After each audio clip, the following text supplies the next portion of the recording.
This isn't just a tale whispered by the wind across the savannah. It's a cry from the soul of nature, a plea wrapped in the raw heartbeat of the wild. Imagine a world where unlikely heroes emerge not for glory, not for survival alone, but for the purest form of compassion, a compassion that bridges the divide between species, between strength and weakness, between despair and deliverance. The African plains are ancient, vast, and unforgiving, yet within their golden embrace lies a secret thread, the invisible bond that ties all living beings to one another. On that serene morning, the savannah seemed eternal, a canvas of dew-kissed grass glistening like jewels under the sun's first kiss, the horizon painted with colors only the wild can create. Yet beneath that beauty lurked the shadow of danger, waiting for innocence to stumble. The creation itself will be liberated from its bondage to decay and brought into the glorious freedom of the children of God. And so, with each step taken in that ancient rhythm, the world prepared itself for a revelation that would pierce the heart and stir the soul, a revelation of love so wild, so unexpected, it would leave even the strongest giants trembling with awe. The herd of elephants moved like a river of life across the savannah, ancient titans walking in quiet majesty, their shadows stretching long upon the golden earth. Among them, a shy young mother carried pride in her heart and hope in her eyes. By her side stumbled Kia, her calf, clumsy and wide-eyed, every movement a discovery, every stumble a joy. The savannah whispered to Kia the scent of clover, the dance of insects, the promise of life. But then, in a moment as fragile as breath, joy shattered. A shift, a rumble, a treacherous slide beneath thin earth. Kia plunged into a hidden mud pit, the ground swallowing her small frame with merciless hunger. Asha's scream ripped through the dawn, not just a sound, but a prayer, a lament, a roar of raw maternal agony. The herd surged, massive bodies colliding in panic, trunks reaching desperately for their drowning kin. Yet the mud was greedy, the walls steep and slick, hope slipping with every frantic attempt. Imagine if it were your child, your own blood, sinking beyond reach while your heart beat itself against the walls of helplessness. This was the elephants' torment, their anguish echoing across the plains, a sound so heavy it bent the very air. As a mother comforts her child, so will I comfort you. Yet comfort was far, hope dimmed, and Kia's cries grew weaker, smothered by mud's suffocating grip, until an unexpected presence stirred where no one thought salvation would come. From the shadowed edge of the forest, another heartbeat listened. Congo, the silverback, a legend draped in silence and strength, lived in the cool hush of trees, far from the endless stretch of savannah.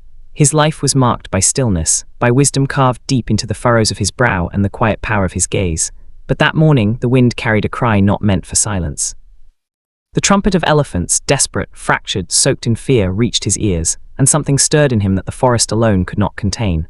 Emerging from the emerald shadows, he became a silhouette against the blinding sun, a figure so foreign to the plains that even the elephants in their panic hesitated. His eyes, deep pools of ancient understanding, scanned the chaos, the calf drowning, the mother breaking, the herd spiraling in futility. For a breath, time stilled. The wild itself seemed to hold its breath as Congo, the solitary giant, weighed the fate of a creature not his own. Then, as if commanded by a law older than fear, he moved not with rage, not with the arrogance of dominance, but with the calm, deliberate steps of one who knows his place in the tapestry of life. Greater love has no one than this, to lay down one's life for one's friends. The elephants, trembling, made way, their massive forms parting before a different kind of giant. At the edge of the pit, Congo's massive hands gripped the slick earth. His weight pressed the trembling ground as silence swept the herd. Then, with a grace that defied his colossal frame, he descended into the pit of death. Mud clung to him, pulling, sucking, dragging him into the same prison that held the calf, but his eyes never wavered. Kia's gaze met his, fear meeting power, innocence meeting sacrifice. With a gentleness unthinkable in a body built for war, Congo wrapped his arms around the tiny calf, his strength flowing like a river against the pull of despair. He lifted, he strained, his muscles quaking under the weight of both mud and hope. The calf, sensing the promise of salvation, kicked weakly, pushing against the broad plane of his back. It was more than rescue, it was a miracle in motion, a scene so profound the savannah itself seemed to kneel in silence. The lion will lie down with the lamb, and a little child will lead them. Isaiah 11:6. As Congo pushed upward, the earth trembled not from fear, but from the sheer force of compassion made flesh. Slowly, inch by agonizing inch, Kia rose until Asha's trunk reached her, wrapping her in love, pulling her from the jaws of death. Kia stumbled free, caked in mud but alive, pressing herself against her mother's warmth.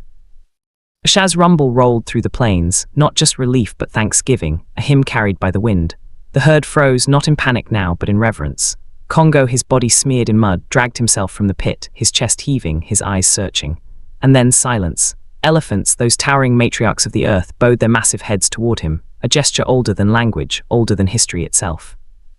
In that moment, predator and prey, strength and weakness, solitude and herd, all dissolved into something eternal, the truth that compassion knows no boundaries, no species, no divide.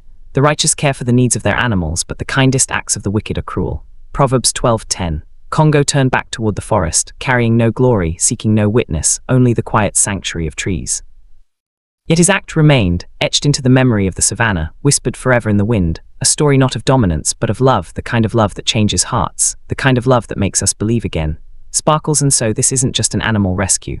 It's not just a touching animal story or a dramatic wildlife rescue. This is a viral YouTube story carried on the wings of eternity, a tale of survival, wild bond, and the miracle of compassion. The gorilla returned to his shadows, the elephants to their golden fields, but the world was never the same. Because in the heart of the wild, on that morning drenched in mud and tears, humanity itself caught a glimpse of its truest reflection, love without borders. There was no fear, no hostility, only silence. A silence so profound that even the earth seemed to pause its eternal rhythm, the grass stilling, the wind holding its breath. The elephants stood frozen, their massive frames no longer trembling with panic, but softened with reverence.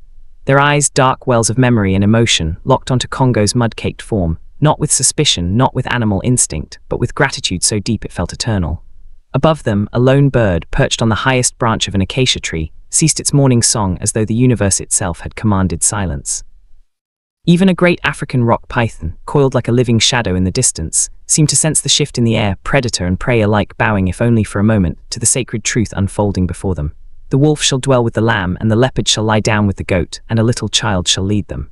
What had just transpired was not about dominance, not about territory, not about survival. It was life itself recognizing life, creation embracing creation, a glimpse of the divine harmony that lies buried beneath the chaos of the natural order. The savannah, vast, indifferent, timeless, became a witness. Imagine it, the plains that have seen countless hunts, countless struggles, countless cries swallowed by eternity, now watching in stunned silence as a gorilla and elephant spoke in a tongue older than fire, older than fear. A language that required no words, no trumpets, no chest beats, no roars. It was the language of empathy, of unspoken understanding, of a bond that dissolved the brutal lines drawn by nature. The air, once heavy with panic, now vibrated with relief, with awe, with a humbling acknowledgement that the world was larger and more beautiful than the sum of its battles.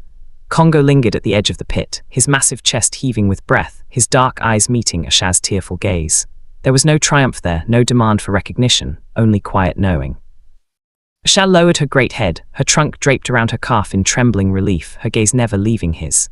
In that glance, an entire world of gratitude was spoken. Be devoted to one another in love, honor one another above yourselves. As calmly as he had appeared, Congo turned. His broad back glistened with mud, his shoulders carrying no crown, no reward, only the dignity of one who has fulfilled an unspoken calling. He moved toward the forest, toward the cool shadows that had always been his home.